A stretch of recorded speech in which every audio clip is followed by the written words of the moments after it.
परम पवित्र मातृभूमि के चरणों में वंदन। सभी दर्शकों और श्रोताओं को नमस्कार। मैं विनायक पूना से। मैं जो काम कर रहा हूँ वो भारतीय कालगणना को प्रसारित, प्रचारित और पुनर्प्रस्थापित करने के लिए कर रहा हूँ। और ये प्रसार प्रचार सुलभता से हो, लोग इसे प्रस्थापित करना सुलभ हो, इसलिए मैं अ, कालायन नाम से किसी भारतीय कालगणना पर आधारित एक वॉल क्लॉक बना रहा हूँ, डिजिटल वॉल क्लॉक। और उस वो ऐप के स्वरूप में भी मैं लाऊंगा। तो ये जल्द से जल्द आपके सामने लाने की मैं कोशिश कर रहा हूँ। तो भारतीय कालगणना को पुनर्प्रस्थापित करने के लिए, उसे समझने के लिए आपसे अनुरोध है कि मेरे इन वीडियोस को लाइक, शेयर एंड सब्सक्राइब कीजिए। जितना हो सके उतने लोगों तक पहुंचाने की कोशिश कीजिए। मैं जितना अध्ययन कर पाया हूँ उतना मैं आपके साथ शेयर करने की कोशिश कर रहा हूँ। अभी प्राथमिक स्वरूप है, इसलिए प्रास्ताविक स्वरूप में, इंट्रोडक्टरी स्वरूप में आपसे बात कर रहा हूँ। आगे चल के इसके और डीप में और सखोलता से और अ, विस्तार से इसमें बातें होती रहेंगी। तो ये जानकारी ज्यादा से ज्यादा लोगों तक पहुंचाने की कोशिश कीजिए और पंचांग को हर रोज देखने की शुरुआत कीजिए और ज्यादा से ज्यादा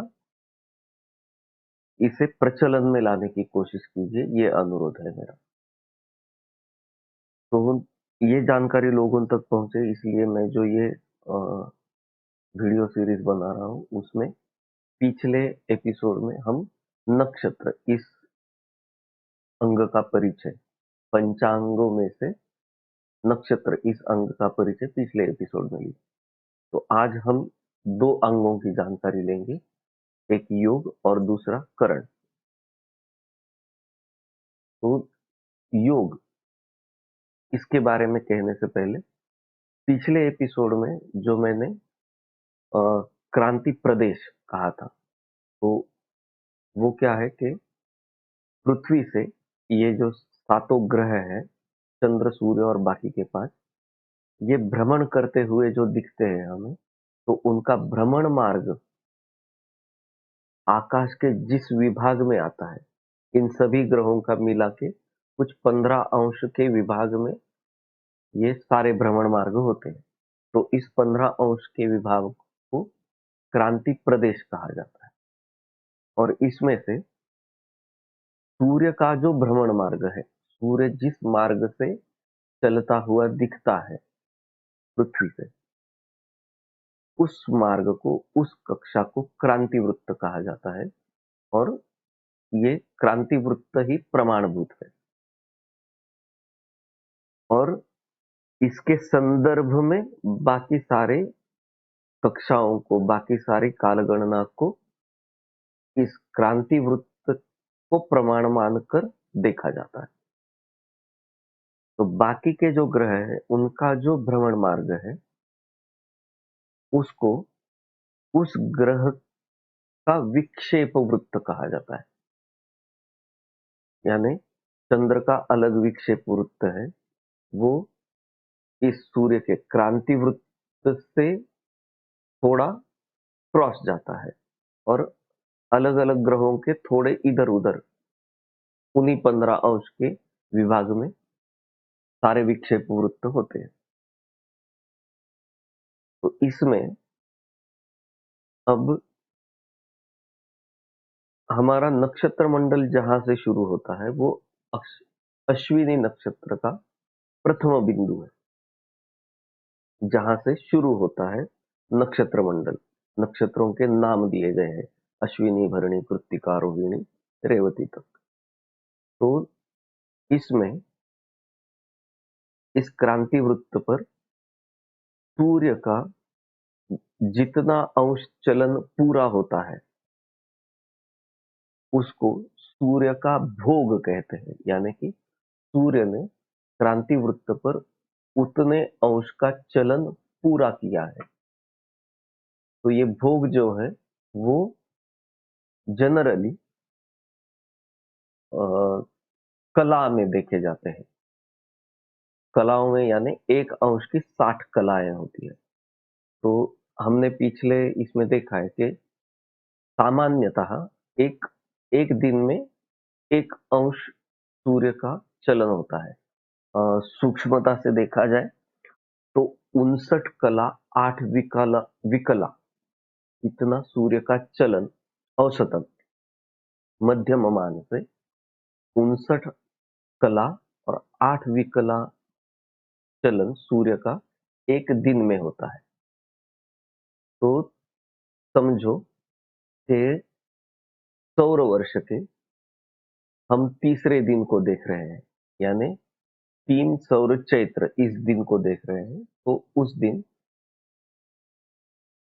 तीसरे दिन पहले दिन की 59 कलाएं, दूसरे दिन की 59 कलाएं, यानी कि 118 कलाएं पूर्ण भोग हुआ और 3 चैत्र सौर चैत्र इस दिन की शुरुआत हुई। इस तरह कलाओं में भोग गिने जाते हैं। इसी तरह चंद्र अब चंद्र का भोग कैसे गिना जाता है? वे इसी तरह बाकी के ग्रहों का भी भोग गिना जाता है कि समझो ये क्रांति वृत्त है सूर्य का और इस बिंदु पर सूर्य है क्रांति वृत्त पर, और क्रांति वृत्त से थोड़ा क्रॉस चंद्र का विक्षेप वृत्त जाता है और चंद्र कहीं इस जगह अपने विक्षेप वृत्त में इस बिंदु पर है। तो चंद्र के उस बिंदु से इस क्रांति वृत्त पर लंब रेखा निकाली जाती है, परपेंडिकुलर लाइन, और इस क्रांति वृत्त पे वो परपेंडिकुलर जिस बिंदु में मिलेगा उस बिंदु तक अश्विनी नक्षत्र से जितने अंश हुए हैं, जितने कलाएं हुए हैं, वो हुआ चंद्र का भोग। तो इस तरह से सामान्यतः हमने देखा तिथि देखते वक्त या नक्षत्र देखते वक्त या चांद्रमास की गणना देखते वक्त हमने देखा कि सामान्यतः मध्यम मान से औसतन चंद्र की गति अ,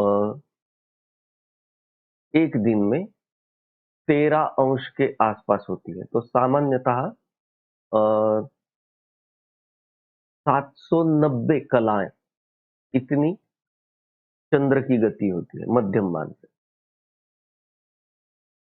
यानी 790 कलाओं का भोग पूरा करता है चंद्र। तो इसमें अब योग किसे कहा जाता है? योग सूर्य की सूर्य का क्रांतिवृत्तीय भोग और चंद्र का क्रांतिवृत्तीय भोग, इन दोनों भोगों को मिलाकर 800 कलाएं जब पूर्ण होती है, उस विभाग को एक योग कहा जाता है। यानी समझो अ, अभी एक योग पूरा हुआ है, तो इस बिंदु से सूर्य का चलन 59 कलाएं, समझो 60 कलाएं हो गया, राउंड फिगर लेते हैं, 60 कलाएं हो गया, और चंद्र का भोग 740 कलाएं पूरा हो गया, यानी सूर्य के 60 और चंद्र के 740 मिलाकर 800 कलाओं का भोग पूरा हुआ। तो इतने समय को एक योग कहते हैं, और ये योग भी 27 बताए गए हैं। वो विष्कंभ, प्रीति, यहाँ से लेकर वैधृति तक उसके 27 नाम है।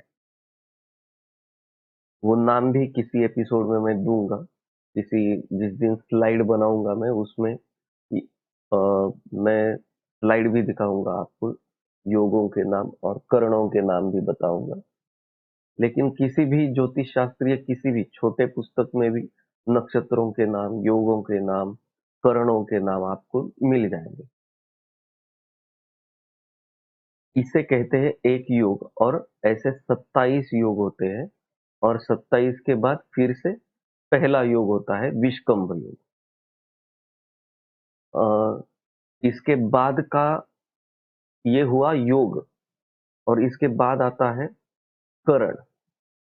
करण ये पांचवा अंग माना जाता है पंचांगों में से। करण यानी सीधे सीधे तिथि जो बताई गई है, तिथि का अर्ध भाग।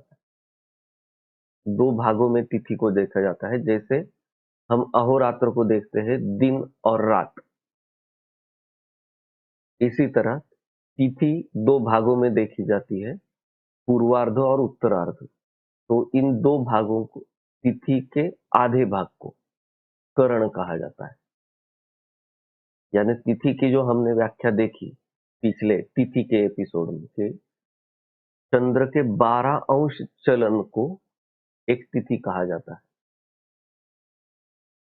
तो इस गणितीय दृष्टि से चंद्र के 6 अंश चलन को करण कहा जाता है। अब इन करणों का भी नामकरण है, लेकिन उसमें कुछ 7 और 4, हाँ 11 करणों के नाम है। उसमें से 4 स्थिर करण है। स्थिर करण यानी उन तिथि के किस तिथि के किस विभाग को वो करण कहा जाता है, वो पक्का है, फिक्स है। शुक्ल प्रतिपदा के पूर्वार्ध को किंस्तुघ्न करण कहा जाता है, उसका नाम किंस्तुघ्न होता है। ये स्थिर है, किसी भी महीने के शुक्ल प्रतिपदा के पूर्वार्ध को किंस्तुघ्न करण कहा जाएगा। और वैसे ही महीने के आखिरी जो 3 करण है, यानी डेढ़ तिथि है, उनके वो भी स्थिर करण होते हैं। कृष्ण चतुर्दशी जो होती है, उसका उत्तरार्ध जो है, दूसरा चरण और दूसरा विभाग, कृष्ण चतुर्दशी का उत्तरार्ध भाग, उसको शकुनीकरण कहा जाता है। कृष्ण चतुर्दशी के बाद आती है अमावस्या। तो अमावस्या का पहला पूर्वार्ध जो है, उसे चतुष्पादकरण कहा जाता है, और अमावस्या के उत्तरार्ध दूसरे करण को नागकरण कहा जाता है। तो ये 4 हुए स्थिर करण। शुक्ल प्रतिपदा का पहला चरण, कृष्ण चतुर्दशी का दूसरा चरण, और अमावस्या के दोनों चरण, अ, दोनों विभाग, यानी ये करण हुए। 4 स्थिर करण है। बाकी 7 जो करण है वो चल है, अनुक्रम में दिए जाते हैं। यानी कि शुक्ल प्रतिपदा का पहला करण, पहला पूर्वार्ध हुआ किंस्तुघ्न करण। उसके बाद शुक्ल प्रतिपदा का जो उत्तरार्ध आएगा, वो करण होगा बव करण। वो 7 है: बव, बालव, कौलव, तैतिल, गर, वणिज और विष्टि। ये वो 7 करण है। यानी 7वां करण आएगा विष्टि, 8वां फिर से बव, 9वां बालव, 10वां कौलव। ये 7 अनुक्रम में दिए जाएंगे। कहाँ तक? कृष्ण चतुर्दशी के पूर्वार्ध तक। और कृष्ण चतुर्दशी का उत्तरार्ध बनेगा शकुनीकरण। तो इस तरह करणों को व्याख्यायित किया गया है। आजकल ये ज्यादा प्रचलित नहीं है, तो करण करण इस विषय में भी कुछ और जानकारी, ज़्यादा जानकारी किसी और दिन मैं दूँगा, लेकिन पंचांग में जो दिया जाता है, इसका इसके बहुत कुछ संदर्भ है, लेकिन उसमें और कुछ बातें करना ज़रूरी है और पंचांग को आज जितना समझा जाता है, उसमें ज़्यादा महत्व करण इस विभाग को नहीं दिया जाता है, प्रचलित नहीं है।